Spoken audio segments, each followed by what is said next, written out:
नमस्कार, जनधारणा खबरमा यहाँहरूलाई स्वागत छ। एमसीसी का उपाध्यक्ष फतिमा सुमार काठमाडौँमा आएदेखि नै काठमाडौँ तनावग्रस्त बनेको छ। सडकमा जुलुसहरू यत्र तत्र देखिन्छन्। फतिमा सुमार जता जता पुगेकी हुन्छन्, उतै उतै जुलुसले लखेटिरहेको छ उनलाई। संसदवादी राजनीतिक दलका नेताहरू र सत्तासीन पार्टीका नेताहरू सबै फतिमा सुमारलाई भेट गर्न लामबद्ध भएका देखिन्छन्। प्रधानमन्त्री शेरबहादुर देउवाले हिजो मात्रै उपाध्यक्ष फतिमा सुमारसँग भेट गरेकोमा निकै खुसियाली व्यक्त गर्दै ट्विट गर्नुभएको थियो। एमसीसी बारेमा उहाँले व्यक्त गर्नुभएको धारणाले एमसीसी का निम्ति शेरबहादुर देउवा नेतृत्वको सरकार लम्पसार परिरहेको छ भन्ने कुरा स्पष्ट हुन्छ। यो एमसीसी सम्झौतामा उल्लेखित मुद्दाहरू राष्ट्रघाती छन्। अमेरिकाको युद्ध उन्माद यसमा प्रष्ट रूपमा झल्किन्छ। यो इन्डो प्यासिफिक स्ट्र्याटेजी अन्तर्गतको अमेरिकाको योजना हो।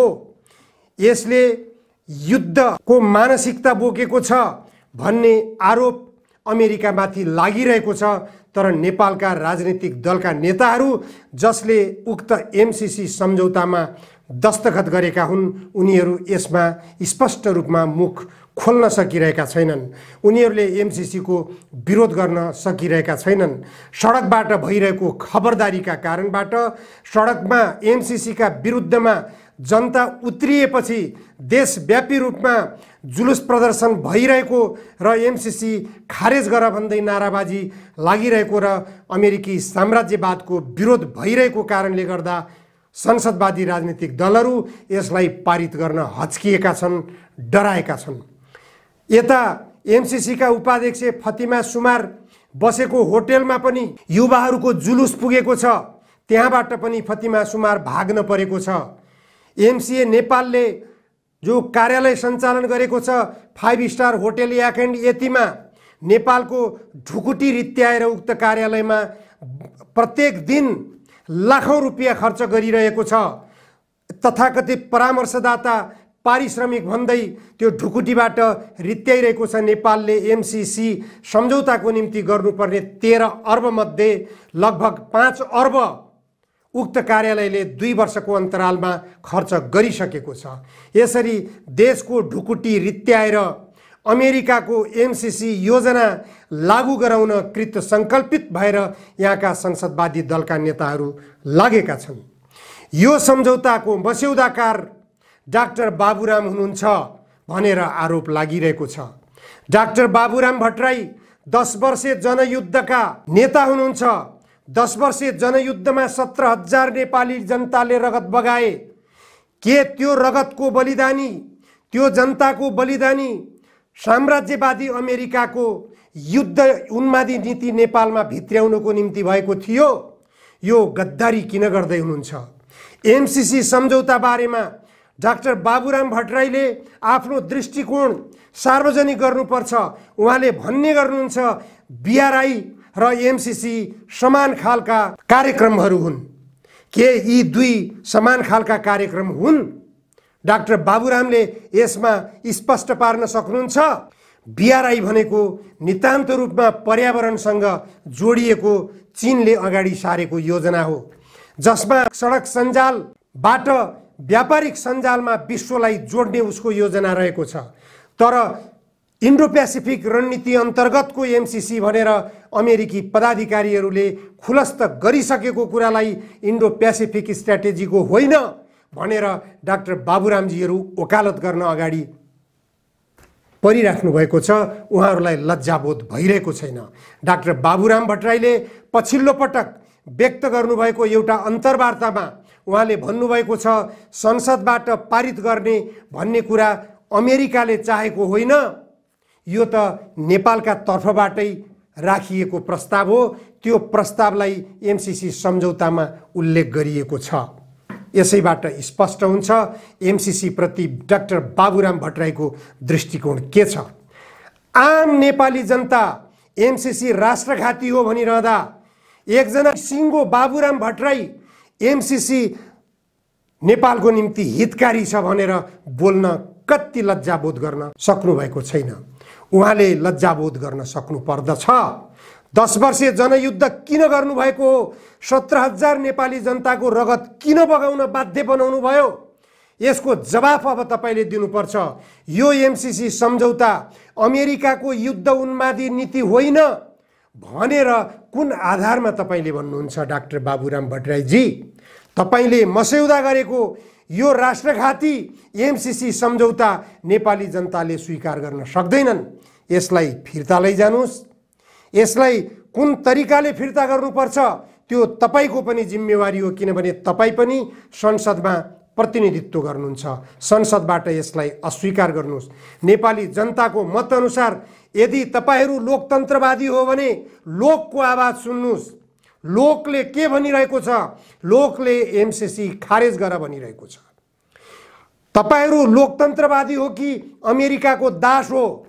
अमेरिकाको दास बनेर नेपाली जनतालाई आफ्नो दास बनाउन चाहनु भएको छ। जनताका टाउकामा डन्डा प्रहार गर्नुहुन्छ, तैपनि जनता एमसीसी का उपाध्यक्षलाई लखेटिरहेका छन्। एमसीसी का उपाध्यक्ष कोटेश्वर पुग्छिन्, उतै लखेट्न पुग्छन्, प्रहरीले दमन गर्छ। एमसीसी का उपाध्यक्ष एमसीए नेपालको कार्यालय याकेन्डी यतिमा पुग्छिन्, उतै उनलाई लखेटिएको छ। एमसीसी उपाध्यक्ष होटेलमा पुग्छिन्, उतै उनलाई आक्रमण गरिएको छ, उनका विरुद्धमा नाराबाजी भइरहेको छ। संसारलाई मानवाधिकार र लोकतन्त्रको पाठ सिकाउने अमेरिकाकै निम्ति नेपालमा नेपाली जनताका टाउकामा डन्डा बर्साएर टाउका फोड्ने काम नेपालका प्रहरीले गरिरहेका छन्। अमेरिकाबाट नेपाल आइपुगेकी एमसीसी उपाध्यक्ष फतिमा सुमरका आँखाले नेपाली जनताका टाउकामा प्रहरीका डन्डा बर्सिएको देखेका छन् कि छैनन्? के नेपाली जनतालाई मानवाधिकार चाहिँदैन? अमेरिकाले जे भन्यो त्यही मानवाधिकार हुन्छ? अमेरिकाले जे भन्यो त्यही लोकतन्त्र हुन्छ? यो धारणाबाट अमेरिका बाहिरिनु जरुरी छ।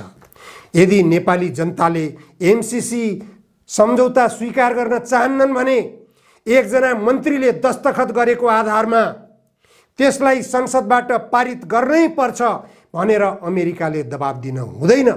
डाक्टर बाबुराम भट्टराईले आफ्नो एउटा अन्तर्वार्तामा भन्नुभएको छ, एमसीसी सम्झौता संसदबाट अनुमोदन गर्नुपर्छ भनेर नेपालकै तर्फबाट प्रस्ताव गरिएको हुनाले यसलाई संसदमा पास गर्नुपर्छ भनेर लेखिएको हो। यस्तो नरम खालको भाषा साम्राज्यवादी देशको युद्ध उन्मादी नीति प्रतिको डाक्टर बाबुराम भट्टराईको सुनौ। अन्तर्वार्तामा उहाँले के भन्नुहुन्छ? एमसीसी का उपाध्यक्ष सुमारसँग आज के कुरा भयो? उहाँहरूले यो एमसीसी को विषय यति समयसम्म जुन लम्बिएर बसिरहेको छ, किन यसो भयो? उहाँ त सुरुदेखि नै यसमा संलग्न हुनुहुँदो रहेछ। त्यसैले यसको चाहिँ अहिलेको यथार्थ अवस्था बुझ्नको निम्ति नै आएको हामीले ठान्यौँ। डाक्टर साहब, जस्तो एमसीसीले प्रष्ट रूपमा जुन नेपाल सरकारले केही क्लजहरू चाहिँ हेरफेर गर्न पर्यो, संशोधन गर्न पर्यो भनेकोमा चाहिँ उसले चाहिँ यो अब यति वर्षपछि आइसकेपछि हुन सक्दैन भनिरहेको छ। अब गठबन्धन सरकारको पोजिसन के हो यसमा? होइन, सरकारले यो संशोधन गर्नु पर्यो भन्ने माग गरेको छैन। यी विषयवस्तु उठेका छन्, जस्तै यो चाहिँ इन्डो पेसिफिक स्ट्राटेजिक अङ्ग हो कि होइन, सुरक्षा सम्बन्धले के असर गर्छ, यो हाम्रो चाहिँ अन्य जुन प्रावधानहरू छन् जुन जनस्तरबाट अहिले उठेका छन् 8-10 वटा, ती के हुन् भन्ने प्रश्न हाम्रो सरकार तर्फबाट गयो र उनीहरूले हिजो चाहिँ त्यसको जवाफ उनीहरूले दिएका छन्। कुरो त्यति मात्रै हो। यसलाई संशोधन गर्ने नगर्ने भनेर हाम्रो तर्फबाट माग गरे पनि छैन र उनीहरूले पनि त्यो बारे जवाफ दिने कुरा भयो। अब तपाईहरु गठबन्धनको एउटा महत्त्वपूर्ण अङ्ग हुनुहुन्छ। अब यो गठबन्धन सरकारको एमसीसीमा पोजिसन चाहिँ के हुन्छ? अब यो गठबन्धन भन्दा पनि यस्ता जुन विषय छन् राष्ट्रियताका मुद्दामा सबै दलहरू सत्ता पक्ष र सत्ता बाहिर सबैको राष्ट्रिय सहमति हुनुपर्छ भन्ने मेरो स्पष्ट चाहिँ सुरुदेखिको चाहिँ अडान छ र यो वैदेशिक सहयोग लिएर देशको विकासमा लगाउने भन्ने विषय सामान्यतः यो संसदबाट अनुमोदन गरिराख्नुपर्ने विषय होइन। हाम्रो संविधानले त्यसो भन्दैन। तर संयोगवश हाम्रै तर्फबाट त्यो चाहिँ प्रावधान राख्न लागि रहेछ। त्यो मैले हिजो राजदूतसँग बुझ्दाखेरि पनि आज उहाँहरूसँग बुझ्दाखेरि पनि यो नेपालकै तर्फबाट माग भएअनुसार गरिएको हो, हाम्रो होइन भन्ने कुरा उहाँले गर्नुभयो। त्यसो भएको हुनाले पनि अब हामीले आफैले माग गरेर अनुमोदनको चाहिँ प्रावधान राख्ने, तर चाहिँ फेरि त्यो अनुमोदन चाहिँ हामीले नगराउने, त्यसमा पक्ष विपक्षमा उभिने गर्दाखेरि त यो जुन आउन लागेको अनुदान हो करिब 60 अर्ब बराबरको, त्यसबाट चाहिँ हाम्रो चाहिँ सडकको स्तरोन्नति गरिनेछ र नेपालको भारतसँग जोडिने ट्रान्समिसन लाइनमा निर्माण गरिँदैछ भने त्यो त आखिर हाम्रै सम्पत्ति हो, त्यो त कसैले उठाएर लान मिल्दैन। यो विषयमा चाहिँ हामीले यसरी चाहिँ आन्दोलनमा कायम राख्नु उपयुक्त हुने थिएन भन्ने मलाई लाग्छ। डाक्टर साहब, अब यो पास गर्ने कि नगर्ने, तपाईँहरू त गठबन्धनको राम्रो पोजिसनमा हुनुहुन्छ, अब उसले चाहिँ संशोधन हुँदैन भन्ने इन्डाइरेक्ट भनिसकिसकेपछि अब के हुन्छ? अब के हुन्छ भन्ने कुरा चाहिँ के हो भने हामी सबैले दलहरूले, प्रमुख दलहरूले एउटा साझा सहमति बनाएर एउटा निर्णय गर्नुपर्छ। यसमा गठबन्धन सरकार मात्रै होइन, प्रमुख प्रतिपक्षी एमाले र अन्य दलहरूले पनि यो विषयमा साझा सहमति बनाउनुपर्छ भन्ने चाहिँ मेरो निजी धारणा हो र हाम्रो पार्टीभित्र पनि हामी यो विषयमा चाहिँ त्यही अनुसारको चाहिँ छलफल हामी चलाउँदैछौँ।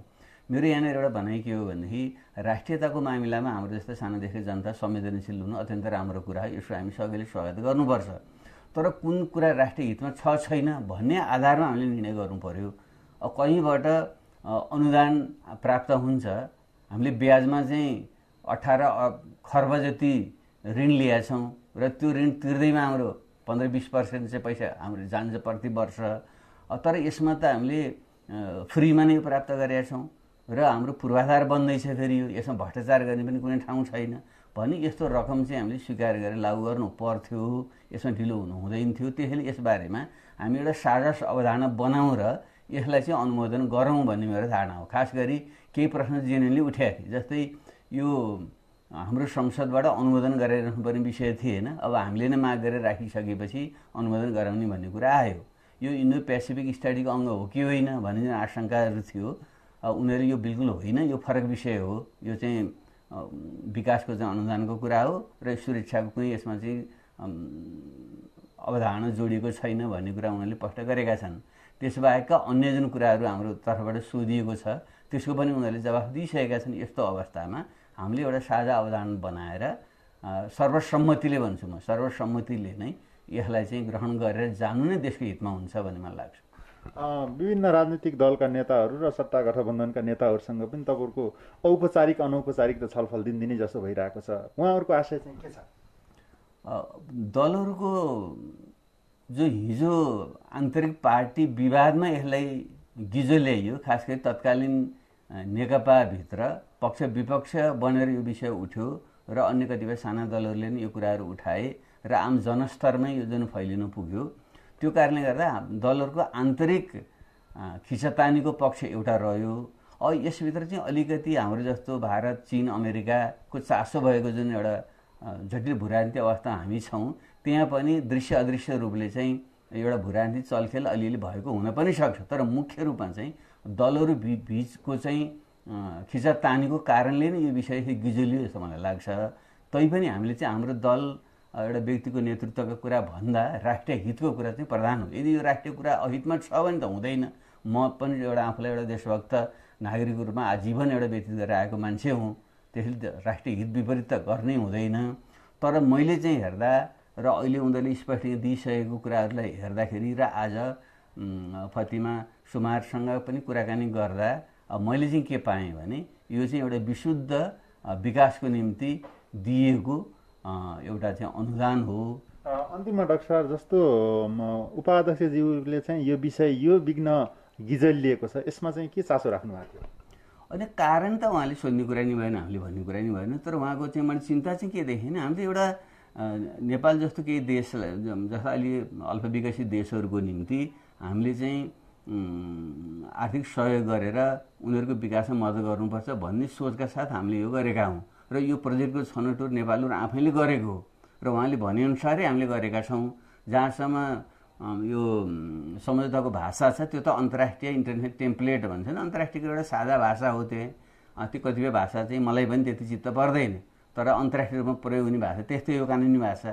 त्यसले यति कारणले गर्दाखेरि यसरी अल्मलिनु चाहिँ राम्रो भएन भन्ने चिन्ता चाहिँ उहाँहरूको बढी थियो। खालि यो हाम्रो राष्ट्रिय हितमा छ कि छैन, यो अनुदान लिएर देशको फाइदा हुन्छ कि हुँदैन भनेर हामीले हेर्नु पर्यो। त्यसरी हेर्दाखेरि म चाहिँ जसरी फाइदा हुने देख्छु, अरू नेताहरूसँग कुरा गर्दाखेरि पनि बेफाइदा भन्ने कुरा उहाँले नि गर्नुहुन्न। खालि केही आशंका जुन कुरा थियो, अन्तर्राष्ट्रिय आयाम यो इन्डो पेसिफिक स्ट्राटेजीको अङ्ग भएर हाम्रा अन्य छिमेकीहरू रिसाउँछन् कि भन्ने जुन चिन्ता हो हामीलाई पनि हो। जब त्यो होइन भनेर स्पष्ट भइसकेपछि अब हामीले चाहिँ त्यसलाई नै स्वीकार गर्दै अरू विषयमा सतर्क हुँदै अगाडि बढ्नु नै उपयुक्त हुन्छ। र मेरो चाहिँ एउटा थप जोड चाहिँ फेरि के हो भने हामीले एउटा देशको चाहिँ एउटा विकास र समृद्धि ल्याउन सकेनौँ। खास गरी भारत, चीन, अमेरिकाको बिचमा जुन हामी छौँ, यहाँ नै तीनटा शक्तिको सन्तुलन मिलाउन जानेनौँ भने भोलि दीर्घकालीन ढङ्गले पनि हामीलाई हानि हुन्छ भन्ने लाग्छ। एउटा तत्काल त हामीले 60 अर्ब रुपियाँ जुन प्राप्त छ सडक बनाउन र ट्रान्समिसन लाइन बनाउँ, त्यो लिँदा हामीलाई फाइदै छ, बेफाइदा छैन। फ्रीमा आएको कुरा ब्याज तिर्नु पर्दैन, भ्रष्टाचार पनि हुँदैन। त्यो दोस्रो कुरो भनेको चाहिँ भारत, चीन र अमेरिकाको बिचमा सन्तुलन राख्न पनि जरुरी छ। जहिलेसुकै पनि हामी दुईटा छिमेकीको बिचमा चेपिएका छौँ। यसमा तेस्रो पक्ष हुनु भनेको चाहिँ हाम्रो हितको निम्ति चाहिँ राष्ट्रिय हितमा दीर्घकालीन ढङ्गले फाइदाजनक पनि। तीनटा पक्षको बिचमा हुँदाखेरि हामीले पनि अलिकति सन्तुलन मिलाउने चाहिँ स्पेस हुन्छ। तर चाहिँ बाह्य शक्ति, तेस्रो शक्ति भएन र दुईटाको मात्रै चेपाउन रहिराख्यौँ भने चाहिँ हाम्रो निम्ति फेरि त्यति फाइदाजनक पनि हुँदैन। यस हिसाबले रणनीतिक हिसाबले पनि यी तीनटै शक्तिको सन्तुलन मिलाउने अवसर हामीलाई छ। यदि हामीले यो ग्रहण गरेनौँ भने स्वतः नै अमेरिका पनि एउटा विश्व महाशक्ति हो, उसले पनि भिन्न ढङ्गले चाहिँ अरू चालबाजी पनि गर्न सक्छ। त्यो त हामीले रोक्न त सक्दैनौँ। त्यसै भएको हुनाले कसैले किन चिडाउनु पर्यो? हामीलाई फाइदा हुने कुरा नलिकन अरूलाई चिड्याएर तत्काल पनि हामीलाई फाइदा छैन, दीर्घकाल पनि फाइदा छैन। त्यसो भएको हुनाले यसमा हामीले चाहिँ अनावश्यक आशंका नलिकन देशको हितमा एउटा राष्ट्रिय सहमति गरेर नै यसलाई अगाडि बढ्नुपर्छ। फेरि एक्लै मैले भनेर, मेरो पार्टीले मात्रै भनेर त हुँदैन। त्यसैले यसमा सहमति होस् भन्ने मेरो आग्रह छ।